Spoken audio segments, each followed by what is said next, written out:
24,000 BC that was so major, that coincided with this conjunction. And what's happening now to people that is in any way similar, because the ancient Mayas and the modern Mayas see time in a very circular way. So whatever it was that happened back then, technically should be happening again. It's a circle. It's repetition. Everything is circles. They saw, just like the sun rises in the east every day, so that's a repetition. It'll always rise in the east. Every period of time was to them a circle, a perfect circle. Whatever it was that happened here, last cycle, will also more or less happen again. We may be able to affect it in some way, change the outcome of whatever it was, but we should expect something similar at that point in the cycle. So what was it that happened on December 21st or around that era in 24,000 BC that we can expect to be happening now? Well, Antonio and I have a theory, and we feel that it's very accurate.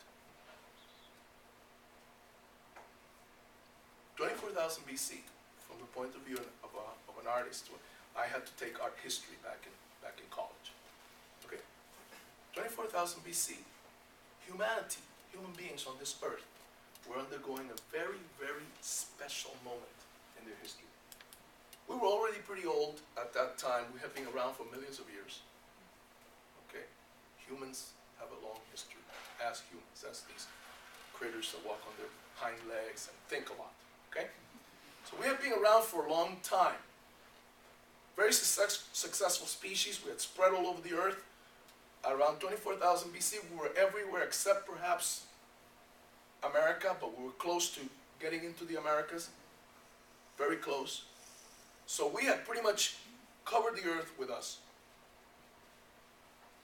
It was an extraordinary time because the earth was undergoing this climactic phenomenon called the Ice Age at 24,000 BC. And let me tell you, times were tough.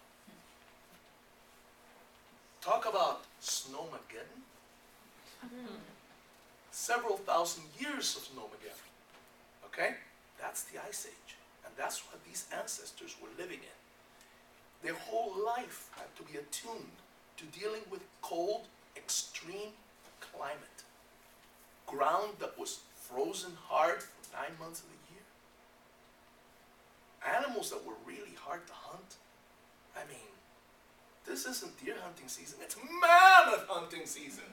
Okay? Mammoth. And you don't have a gun or even a bow and arrow. You got a spear. You got spears. Okay? That's what we're eating. The guys would go out there and hunt mammoths. The ladies would go out there and get whatever they could off of these trees, roots, plants, berries, seeds. And that's what we're eating. Times are tough, and it makes you keenly aware of your vulnerability and your dependence on the sacred entity called Mother Earth. So this presence, this ancient motherly presence, was there all the time in front of them. They couldn't get rid of it. This mother that was generous but demanded a lot from you. You had to really be on your toes in honoring her. So it was constant. There was one issue in this consciousness, one problem, and that's the fact that until that period of time, this consciousness of the relationship between humans and the Earth Mother was always a private one. One that each human being had within his or her own heart, and that's it. Very difficult to express because it's hard to get through any of these concepts, hard to get through with just words. Language is just inadequate to express these things. So, like for instance, I come here with all this stuff, all this stuff. Why? Because language is so inadequate. Even at this point in our history where we have developed this very sophisticated language, which they didn't have back then. Their language was a little bit simpler. And concepts had not been completely worked out in words. And even now, I got to use all this stuff to make you understand the Mayan calendar. Okay? Because these sacred concepts are so complicated that it takes visuals, and that's the bottom line. They didn't have that stuff. They hadn't invented it yet. This concept, this thing, was then just being explored. We have a word for the complex, which all this stuff belongs to. All this stuff belongs to. I use one word for convenience sake. It's not the best word or the most preferred word. Some of my fellow Native Americans hate the word. They don't even want to hear it. It's the only word I can come up with that really accurately describes the concept. It's called shamanism. Shamanism is a very complex system of behavior.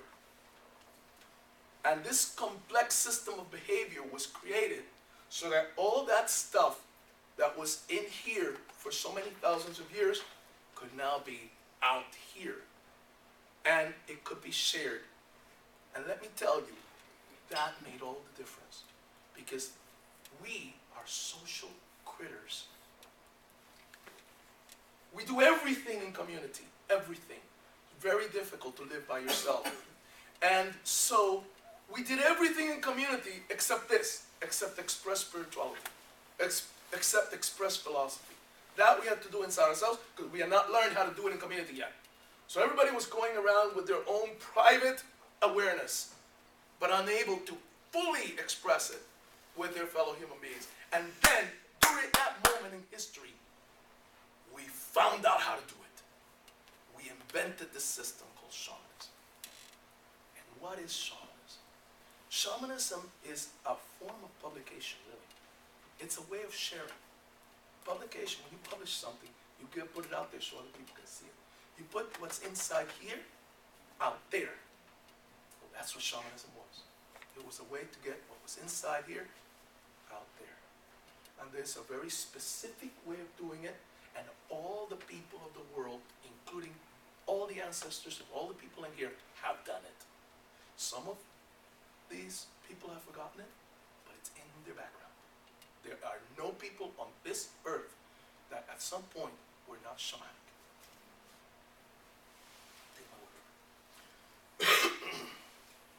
What was it? It was, above and beyond everything else, aesthetic expression. It was aesthetic expression. Shamanism is a song. Shamanism is a beautiful painting. Shamanism is a sculpture. Shamanism is a prayer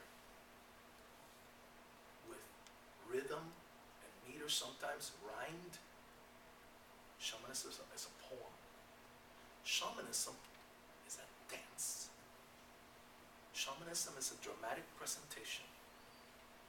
That's shamanism. That's the core of shamanism. It's what we now call art.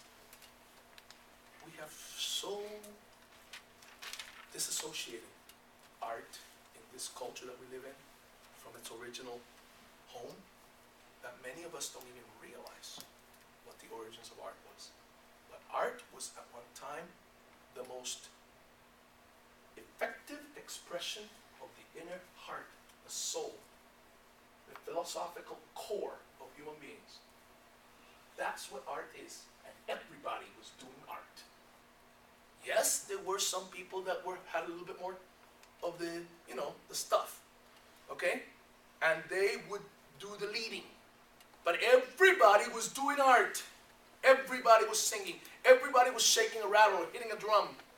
The drum was made by somebody that was skilled and that was an expert in making the drum so that it would come out and make that music, okay? And the rattle was crafted and painted by somebody that was really gifted. But ultimately, the woman or man that was going to hold the rattle didn't really have to paint or just shake that rattle. Shake that rattle. If you couldn't keep a rhythm, well then just sing. Don't shake the rattle, sing. Or dance, or just sway your body to the music, to the rhythm. Image this. Image a darkened